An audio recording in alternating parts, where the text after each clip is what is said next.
दोस्तों welcome to money stalkers. तो इस वीडियो के अंदर हम लोग बात करने वाले हैं मल्टीपल स्टॉक्स के बारे में। तो चलिए सबसे पहले हम लोग डिस्कस करने वाले हैं IRCTC के बारे में, जहां हमें IRCTC के अंदर आज के दिन 3.5% तक की तेजी नजर आ चुकी है एंड 1057 रुपीज़ के आसपास हमें IRCTC ये कंपनी ट्रेड कर रहा है। अभी मार्केट क्लोज होने के लिए 3 मिनट्स बचा हुआ है, तो कहीं ना कहीं IRCTC की क्लोजिंग इसी लेवल्स के आसपास हमें देखने को मिल सकती है। आपने दोस्तों मार्केट को आज के दिन ऑब्जर्व किया होगा कितना ज़्यादा हमें मार्केट के अंदर करेक्शन नज़र आया, जहां निफ्टी 50 की अगर बात की जाए, सेंसेक्स की अगर बात की जाए या फिर बैंक निफ्टी की अगर बात की जाए, बहुत ज़्यादा बुरी तरीके से जो करेक्शन है हमें निफ्टी 50 के अंदर नज़र आ चुका है। लेकिन इतने ज़्यादा करेक्शन वाले माहौल के अंदर भी हमें IRCTC के अंदर 3.5% तक की तेज़ी नज़र आया, राइट। तो जो तेज़ी हमें नज़र आया है उसके पीछे का ज़रूर कोई ना कोई रीज़न होता है, ज़रूर कोई ना कोई अपडेट्स होता है। तो चलिए उन अपडेट्स के बारे में जान लेते हैं। देखते देखते IRCTC इस कंपनी के अंदर पिछले एक महीने में 20% तक की तेज़ी नज़र आ चुकी है, यानी कि कंपनी ने शेयर होल्डर्स को एक महीने में 20% तक का रिटर्न दे चुका है। तो चलिए मेन जो तेज़ी का रीज़न है वो कोई ऐसी न्यूज़ नहीं है या फिर कोई ऐसा अपडेट्स बिल्कुल भी नहीं है जिस हिसाब से कंपनी के अंदर हमें तेज़ी आया। ये अपडेट है ना, ये इनके टेक्निकल चार्ट के ही अंदर हमें दिखाई दिया है। तो देखिएगा अभी हम आ चुके इनके टेक्निकल चार्ट पैटर्न्स के अंदर। तो यहाँ अगर आप एक चीज़ ऑब्जर्व करके चलेंगे तो जो लोग इस चैनल को डेली फॉलो करते हैं उन लोगों को पता होगा, उन हर एक लोगों को पता होगा कि क्या हमने यहाँ एनालिसिस किया था 1, 1.5 या फिर 2 महीने से लगातार हम लोग क्या कर रहे हैं इस कंपनी के अंदर एनालिसिस आपके साथ शेयर कर रहे हैं कि क्या पॉसिबिलिटीज़ हमें हो सकता है। नीचे से क्या है ना, एक हमें सपोर्ट लेवल है, जब भी कंपनी नीचे आता है एक बढ़िया तरीके से कंपनी के द्वारा हमें सपोर्ट लिया जाता है एंड जब भी कंपनी ट्रेड लाइन के पास आता है वहाँ एक रेजिस्टेंस हमें देखने को मिल जाता है। पिछले 3 बार कंपनी के द्वारा सपोर्ट लिया गया, पिछले 3 बार कंपनी के द्वारा रेजिस्टेंस लिया गया एंड मैंने पहले भी आपके साथ शेयर किया था ऐसा बार बार नहीं होगा कि कंपनी सपोर्ट एंड रेजिस्टेंस लेगा, कभी ना कभी एक तो कंपनी ब्रेकडाउन करेगा या फिर ब्रेकआउट करेगा, राइट। तो हमने एनालिसिस क्या किया था, जब कंपनी पॉइंट के आसपास ट्रेड कर रहा था, कंपनी कहीं ना कहीं 900 रुपये से लेके 920 रुपये के आसपास हमें ट्रेड कर रहा था।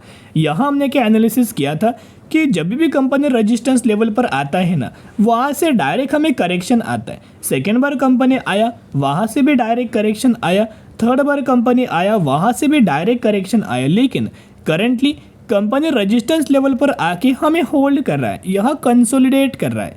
इसका मतलब क्या है, कोई भी कंपनी कंसोलिडेट करने के बाद अगर ब्रेकआउट करता है ना वो कंपनी कभी भी दोस्तों रिटेस्ट नहीं करता, ऐसा हमने डिस्कस किया था। एंड जैसे IRCTC के द्वारा ब्रेकआउट किया गया यही कहीं ना कहीं दोस्तों हमने आपके साथ रिकमेंड किया था कि आपको निवेश कर लेना चाहिए।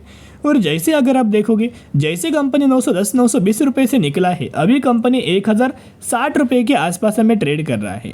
इसका मतलब क्या है कि बहुत ही क्विक और बहुत ही आसानी से टेक्निकल चार्ट पैटर्न के ही अंदर हमें नज़र आया है कि कंपनी ने बढ़िया तरीके से ब्रेकआउट दिया था, यही वजह से कंटिन्यूस बेसिस के ऊपर तेज़ी नज़र आ रही है। एंड कब से कंपनी यहाँ ट्रेड कर रहा है, एंड ऑफ जैन से लेके अप्रैल महीने तक, राइट, स्टार्ट ऑफ अप्रैल, तब तक कंपनी यही लेवल्स के अंदर हमें ट्रेड कर रहा था। उसके साथ साथ अभी तक हमें IRCTC के अंदर मार्च महीने का म्यूचुअल फंड्स का डेटा नज़र नहीं आया है। जैसे ही मार्च महीने का म्यूचुअल फंड्स का डेटा आएगा 100% मैं आपके साथ शेयर कर दूंगा। उससे पहले अगर आप हर एक महीने का म्यूचुअल फंड्स का डेटा IRCTC के अंदर ऑब्जर्व करके चलेंगे तो अक्टूबर के अंदर IRCTC के अंदर बाइंग किया, नवंबर के अंदर म्यूचुअल फंड्स ने बाइंग किया, दिसंबर के अंदर बाइंग किया एंड जैन महीने के अंदर भी बाइंग किया।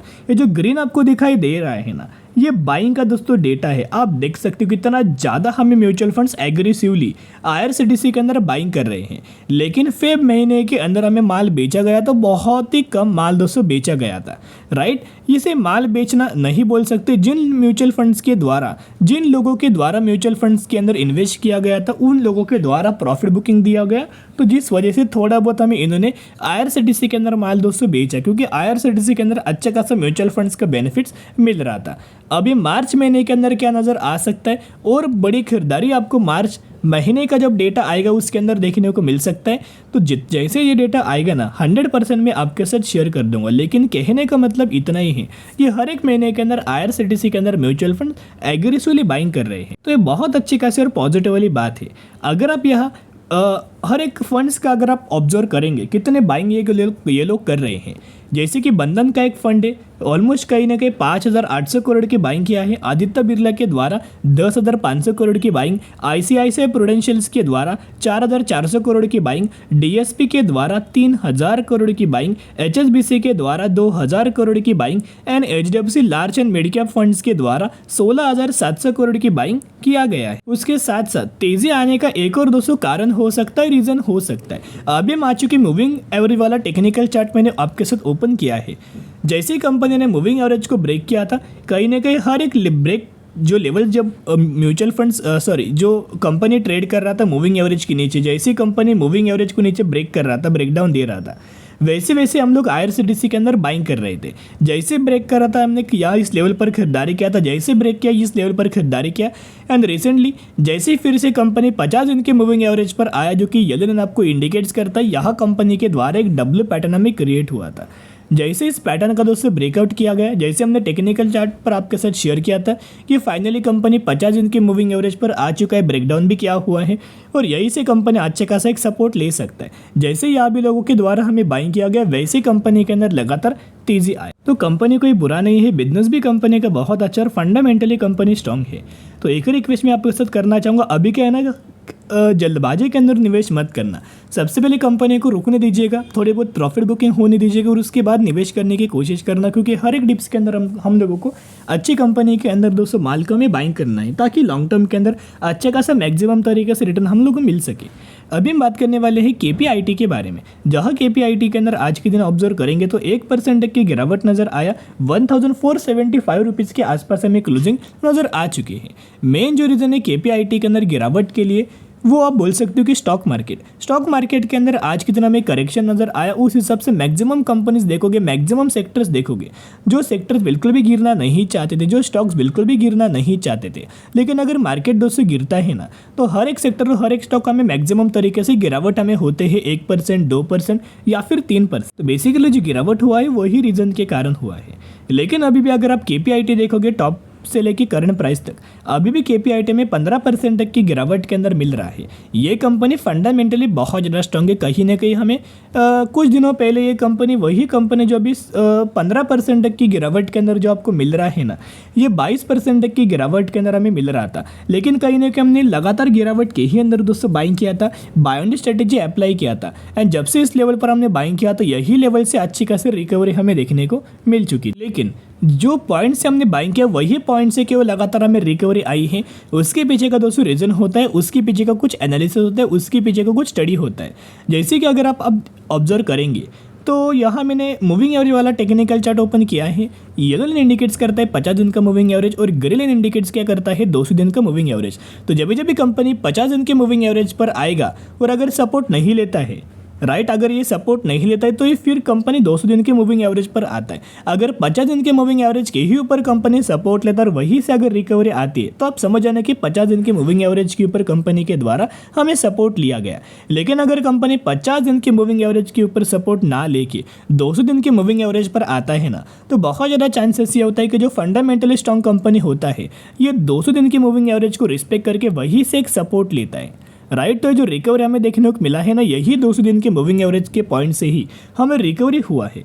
और केपीआईटी की अगर बात की जाए तो ये कंपनी आईटी सेक्टर से ज़रूर बिलोंग करता है, लेकिन जैसे दूसरे आईटी सेक्टर की कंपनीज में प्रेशर, अंडर प्रेशर देखने को मिल जाता है, उन कंपनीज के अंदर बहुत ज़्यादा प्रेशर होता है, वैसे केपीआईटी के अंदर बिल्कुल भी हमें प्रेशर नहीं होता, क्योंकि आईटी सेक्टर से तो बिलोंग करता है, लेकिन जो सर्विसेज है, ये सर्विसेज ऑटोमोटिव सेक्टर को प्रोवाइड करता है, ऑटो व्हीकल्स को सर्विसेज हमें प्रोवाइड करता है, जैसे कि एम्बेडेड सॉफ्टवेयर हुआ, आर्टिफिशियल इंटेलिजेंस हुआ, राइट। इस तरीके से सर्विसेज कंपनी प्रोवाइड करता है और यही वजह से कंपनी का बिजनेस लगातार बूस्ट हो रहा है। कंपनी का सेल्स यानी कि रेवेन्यूज देखोगे तो 1017, 1098, 1199, 1257 लगातार कंपनी का रेवेन्यूज हमें बढ़ रहा है। और वही कंपनी का प्रॉफिट्स को भी अगर आप ऑब्जर्व करेंगे तो 112, 134 करोड़, 141 करोड़, 157 करोड़ लगातार कंपनी का नेट प्रॉफिट्स भी हमें ग्रो हो रहा है, राइट। यानी कि कंपनी अच्छा खासा बिजनेस भी अच्छा है, पैरामीटर्स भी अच्छा है और टेक्निकल भी चार्ट हमें बहुत ज़्यादा बुलिश देखने को मिल रहा है। तो KPIT के द्वारा भी हमें Q4 रिजल्ट्स का डेट हमें दिया हुआ है।